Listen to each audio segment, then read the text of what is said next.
గుట్టాయిగూడెం మండల సమితి నుంచి తీవ్రంగా ఖండిస్తున్నాం.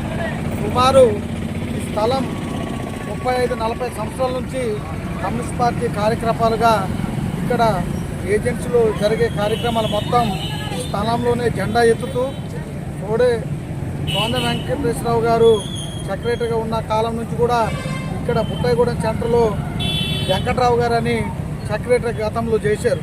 ఆయనతో పాటు సీనియర్ నాయకులు మరి ప్రకాశం గారు, పాపదాసు గారు ఇలాంటి ఉండి ఆ స్థలంగా కమ్యూనిస్ట్ పార్టీగా ఇక్కడ పక్కన ఎవరిని అడిగినా, చిన్నపిల్లల్ని పెద్దోళ్ళని అడిగినా సిపిఐ ప్రభుత్వం, అది సిపిఐ స్థలం అంటారు తప్ప వేరేగా అనరు.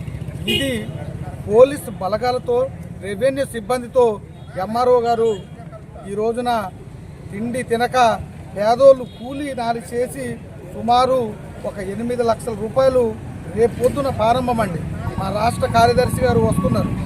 వచ్చే శుభ సందర్భంలో కమ్యూనిస్ట్ పార్టీని ఇక్కడ మండలంలో లేకుండా చేయాలనే తపంతో చాలా మోసపూరిత కుట్రగా ఏజెన్సీ ఏరియాలో మేమైతే ఎంఆర్ఓని వెంటనే సస్పెండ్ చేయాలని, ఏదేమైనా కూల్చిన కార్యాలయాన్ని తక్షణమే మాకు ఖర్చు ప్రభుత్వం ఇవ్వాలి.